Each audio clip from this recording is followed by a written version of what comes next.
कहानी साल 2045 की है। दुनिया पूरी तरह बदल चुकी है। लोग अपनी असली जिंदगी से ज्यादा समय एक वर्चुअल दुनिया ओएसिस में बिताते हैं।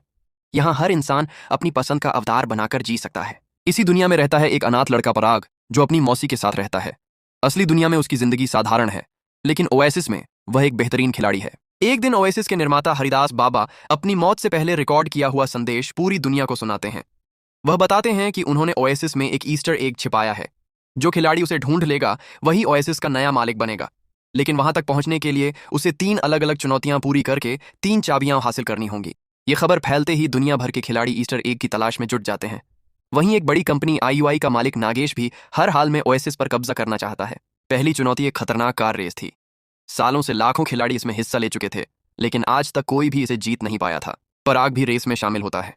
वहीं उसकी मुलाकात एक तेज तर्रार लड़की आर्या से होती है, जो पहली चाबी जीतना चाहती थी। रेस शुरू होते ही सड़क पर तबाही मच जाती है। कहीं सड़क टूटती है, कहीं विशालकाय राक्षस हमला कर देते हैं। पराग एक एक बाधा पार करता हुआ सबसे आगे निकल जाता है। ऐसा लगता है कि इस बार जीत उसी की होगी, लेकिन तभी एक विशालकाय गोरिल्ला रास्ते में आ जाता है। वह कई गाड़ियों को कुचल देता है और पराग की कार भी पल भर में तबाह हो जाती है। उसी समय पराग देखता है कि आर्या भी मुसीबत में फंसी हुई है। वह अपनी हार की परवाह किए बिना उसकी मदद करता है, लेकिन दोनों रेस हार जाते हैं। रेस हारने के बाद भी पराग के मन में एक सवाल घूमता रहता है। आखिर आज तक कोई यह रेस जीत क्यों नहीं पाया? इस सवाल का जवाब ढूंढने के लिए वह हरिदास बाबा की पुरानी यादों वाली लाइब्रेरी में जाता है। वहां घंटों खोजने के बाद उसे हरिदास बाबा की एक बात सुनाई देती है। हर कोई हमेशा आगे बढ़ता है, लेकिन कभी कभी जीतने के लिए पीछे भी जाना पड़ता है। ये बात पराग के दिमाग में बैठ जाती है। अगले दिन रेस दोबारा शुरू होती है। जैसे ही गिनती खत्म होती है, सभी खिलाड़ी अपनी गाड़ियां आगे दौड़ा देते हैं, लेकिन पराग सबको चौंकाते हुए अपनी कार पीछे ले जाता है। अचानक सड़क के नीचे एक गुप्त रास्ता खुल जाता है, जिसे आज तक किसी ने नहीं देखा था। पराग उसी रास्ते से आगे बढ़ जाता है। ऊपर बाकी खिलाड़ी राक्षसों और हादसों में फंसे रहते हैं, जबकि नीचे का रास्ता बिल्कुल सुरक्षित था। कुछ ही देर में पराग सबसे पहले फिनिश लाइन पार कर लेता है। वहां हरिदास बाबा का डिजिटल रूप उसके सामने आता है। वह मुस्कुराकर कहते हैं, तुमने रेस नहीं, मेरी सोच को जीता है। इसके साथ ही वह पराग को पहली सुनहरी चाबी सौंप देते हैं। पूरी दुनिया हैरान रह जाती है। जिस चुनौती को कोई सालों में पूरा नहीं कर पाया, उसे पराग ने एक सुराग समझकर जीत लिया। दूसरी तरफ आईयूआई के मुख्यालय में नागेश आग बबूला हो जाता है। वह अपने आदमी कालिया को आदेश देता है कि किसी भी कीमत पर पराग की असली पहचान और उसकी हर जानकारी निकालो। पराग पहली चाबी तो जीत चुका था, लेकिन उसे अंदाजा भी नहीं था कि अब उसके पीछे ओएसिस की सबसे ताकतवर कंपनी पड़ चुकी है। पहली चाबी जीतने के बाद पूरे ओएसिस में पराग का नाम छा जाता है।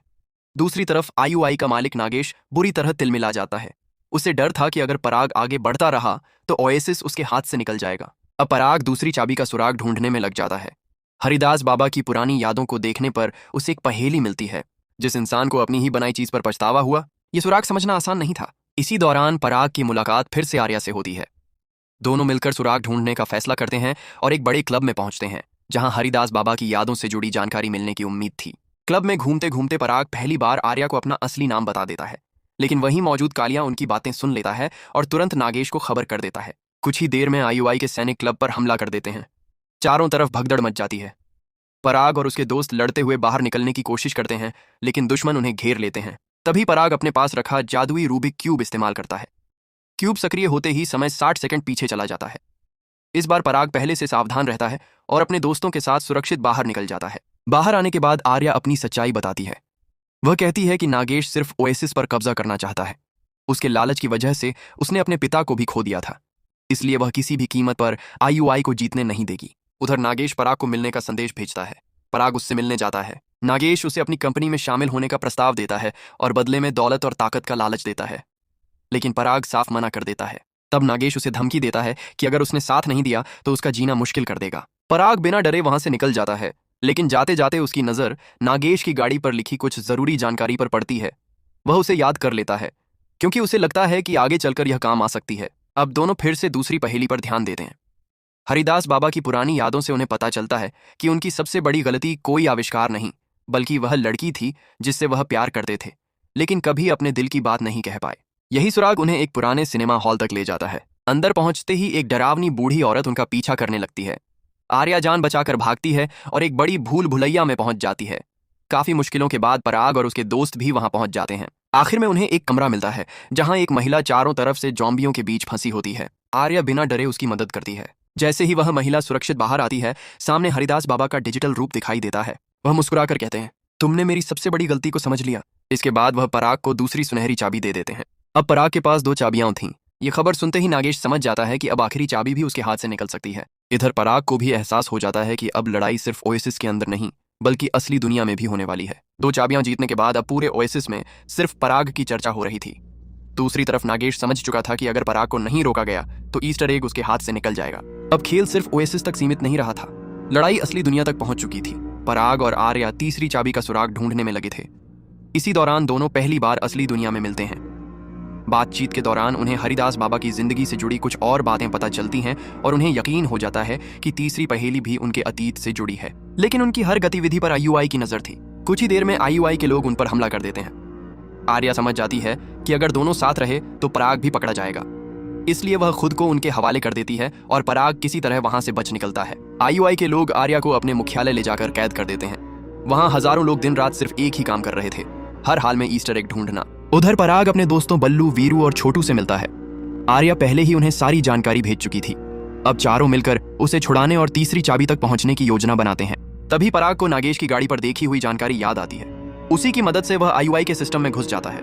उसे पता चल जाता है कि आर्या कहाँ कैद है और तीसरी चुनौती कहाँ होने वाली है। वह यह जानकारी आर्या तक भी पहुंचा देता है। इधर नागेश भी तीसरी पहेली सुलझा लेता है। वह तीसरी चुनौती वाली जगह के चारों ओर एक विशाल एनर्जी शील्ड लगवा देता है ताकि कोई दूसरा खिलाड़ी अंदर न जा सके। जब पराग वहां पहुंचता है तो उसके सामने वही शील्ड खड़ी होती है। अकेले अंदर जाना नामुमकिन था। तब वह पूरे ओएसिस में लाइव आकर खिलाड़ियों से मदद मांगता है। वह कहता है कि अगर नागेश जीत गया तो ओएसिस हमेशा के लिए आईयूआई के कब्जे में चला जाएगा। कुछ पल तक पूरा मैदान शांत रहता है। नागेश को लगता है कि कोई भी पराग का साथ नहीं देगा, लेकिन अगले ही पल दूर दूर से हजारों खिलाड़ी दौड़ते हुए आने लगते हैं। देखते ही देखते लाखों खिलाड़ी पराग के साथ खड़े हो जाते हैं। उधर आईयूआई के मुख्यालय में कैद आर्या भी मौका देखकर कंट्रोल रूम तक पहुंच जाती है।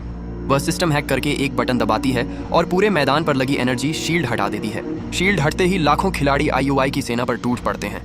ओएसिस के इतिहास की सबसे बड़ी जंग शुरू हो जाती है। इसी अफरा तफरी का फायदा उठाकर पराग, बल्लू, वीरू और छोटू उस इमारत की तरफ बढ़ते हैं जहां तीसरी चाबी छिपी हुई थी। लेकिन उन्हें नहीं पता था कि अंदर उनका सामना अब तक की सबसे खतरनाक चुनौती से होने वाला है। जैसे ही एनर्जी शील्ड हटती है, लाखों खिलाड़ी आईयूआई की सेना पर टूट पड़ते हैं। पूरे ओएसिस में अब तक की सबसे बड़ी जंग शुरू हो जाती है। इसी मौके का फायदा उठाकर पराग, बल्लू, वीरू और छोटू उस इमारत की तरफ बढ़ते हैं जहां तीसरी चाबी छिपी हुई थी। लेकिन रास्ते में आईयूआई के सैनिक उन्हें घेर लेते हैं। पराग बिना देर किए अपना खास बम उनकी तरफ फेंक देता है। जोरदार धमाके के साथ कई दुश्मन खेल से बाहर हो जाते हैं और रास्ता साफ हो जाता है। उधर नागेश अपनी सबसे ताकतवर शक्ति का इस्तेमाल करता है और एक विशाल मेगा गॉडजिला बन जाता है। उसका हमला इतना भयानक था कि सैकड़ों खिलाड़ी कुछ ही सेकंड में खेल से बाहर हो जाते हैं। ये देखकर आर्या भी अपनी खास शक्ति का इस्तेमाल करती है और एक विशाल समुराई योद्धा का रूप धारण कर लेती है। दोनों के बीच जबरदस्त लड़ाई शुरू हो जाती है। काफी देर तक दोनों बराबरी से लड़ते हैं, लेकिन आखिर में मेगा गॉडजिला का वार आर्या को कमजोर कर देता है। वह फिर अपने असली रूप में आ जाती है। इसके बावजूद वह नागेश को रोकती रहती है ताकि पराग तीसरी चुनौती तक पहुंच सके। इधर पराग और उसके दोस्त इमारत के अंदर पहुंच जाते हैं। अंदर भी आईयूआई के सैनिक उनका इंतजार कर रहे थे। उनसे लड़ने में समय बर्बाद करने के बजाय पराग एक और बम का इस्तेमाल करता है और सभी सैनिक खेल से बाहर हो जाते हैं। आखिरकार पराग अंतिम कमरे तक पहुंच जाता है। वहां वह देखता है कि आईयूआई का एक खिलाड़ी आखिरी गेम खेल रहा है। गेम जीतते ही वह अचानक गायब हो जाता है। यह देखकर पराग समझ जाता है कि सिर्फ गेम जीतना ही असली मकसद नहीं है। उसे हरिदास बाबा की बातें याद आती हैं और वह समझ जाता है कि इस चुनौती में सही तरीके से खेलना सबसे ज्यादा जरूरी है। पराग खुद गेम शुरू करता है। इस बार वह बिना जल्दबाजी किए हर कदम सोच समझकर बढ़ाता है। उसी समय नागेश एक ऐसा हथियार चला देता है जो पूरे मैदान में मौजूद लगभग हर खिलाड़ी को खत्म कर देता है। देखते ही देखते पराग के सारे साथी भी खेल से बाहर हो जाते हैं। नागेश खुशी मनाने लगता है, लेकिन तभी खिलाड़ियों की सूची में सबसे ऊपर अब भी पराग का नाम दिखाई देता है। असल में पहली चुनौती जीतने पर पराग को एक जादुई सिक्का मिला था, जिसने उसे मरने के बाद एक बार फिर जिंदा होने का मौका दिया। अब पूरे मैदान में सिर्फ पराग बचा था। वह दोबारा अंतिम गेम खेलता है और इस बार उसे सही तरीके से पूरा कर लेता है। तभी उसके सामने हरिदास बाबा का डिजिटल रूप दिखाई देता है।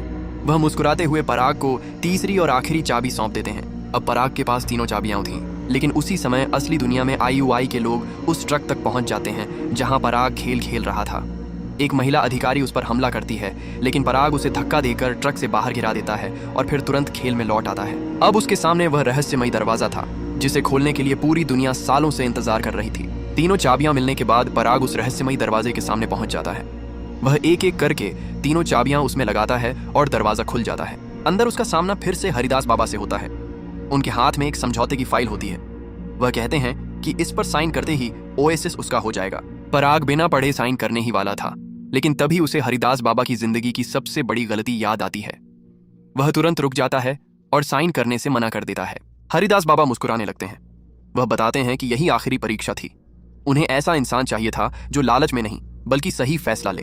इसके बाद वह पराग को अपने पुराने कमरे में ले जाते हैं और उसे ईस्टर एग सौंप देते हैं। उसी पल पूरे ओएसिस में घोषणा हो जाती है कि पराग ही ओएसिस का नया मालिक है। उधर असली दुनिया में नागेश गुस्से में पराग पर हमला करने पहुंचता है, लेकिन जैसे ही वह पराग के हाथ में ईस्टर एग देखता है उसे समझ आ जाता है कि वह हार चुका है। तभी पुलिस वहां पहुंच जाती है। आर्या पहले ही आईयूआई के सारे सबूत पुलिस तक पहुंचा चुकी होती है। पुलिस नागेश और उसके साथियों को गिरफ्तार कर लेती है। कुछ समय बाद पराग अपने दोस्तों आर्या, बल्लू, वीरू और छोटू के साथ मिलकर ओएसिस की जिम्मेदारी संभालता है। वह खेल के नियम बदल देता है ताकि कोई भी कंपनी खिलाड़ियों का गलत फायदा ना उठा सके।